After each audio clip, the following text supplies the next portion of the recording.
دعا کی قبولیت کے لیے 3 بنیادی شرائط لکھی علماء نے۔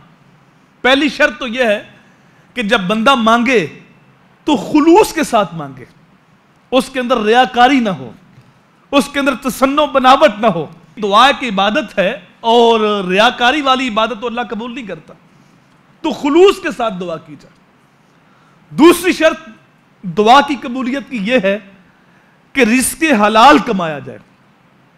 جو حرام سے بدن پلتا ہے اللہ اس کی دعا کو قبول نہیں کرتا۔ میرے حضور نے فرمایا ایک بندہ لمبا سفر کرتا ہے اور سن حرم میں پہنچتا ہے، یمد یدیہ لمبے ہاتھ کرتا ہے اور اللہ کی بارگاہ میں التجا کرتا ہے، دعا مانگتا ہے، تو میرے حضور نے فرمایا اس کے پیٹ میں جو لقمہ ہے وہ بھی حرام کا ہے، جو اس نے پانی پیا وہ بھی حرام کا ہے، اور جو اس نے لباس پہنا ہے وہ بھی حرام کا ہے۔ اب وہ دعا کر رہا ہے، اللہ اس کی دعا کیسے قبول کرے؟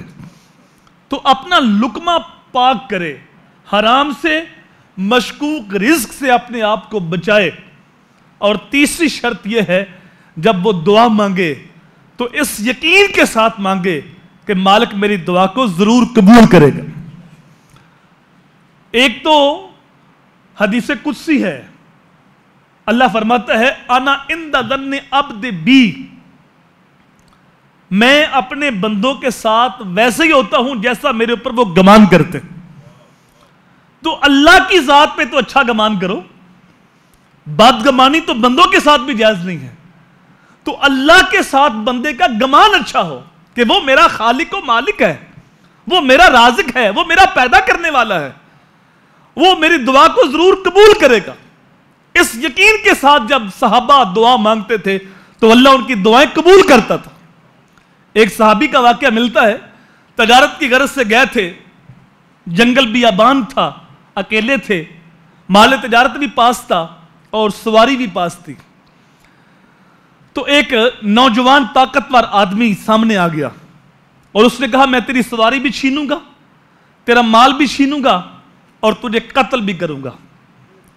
اس صحابی نے کہا کہ میرا مال لے لو اور میری سواری لے لو اور مجھے قتل نہ کرو۔ اس نے کہا نہیں، میں مال بھی لیتا ہوں اور میں جان بھی لیتا ہوں۔ صحابی نے کہا پھر ایسے کر، مجھے 2 رکعت نماز پڑھ لینے تھے۔ اس نے کہا 2 نہیں 4 پڑھ لو۔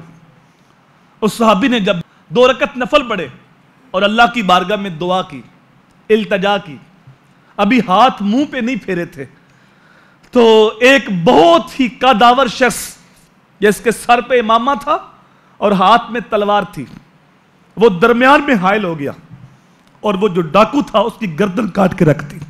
اس صحابی نے اللہ کا شکر ادا کیا کہ اللہ کا شکر ہے کہ دشمن سے جان بچ گئی، لیکن اس آدمی کو تو میں نے کبھی پہلے دیکھا ہی نہیں۔ تو اس سے سوال کرتے ہیں کہ اے آنے والے، میری مدد کرنے والے، تو ہے کون؟ تو اس نے کہا میں 4تھے آسمان کا فرشتہ ہوں۔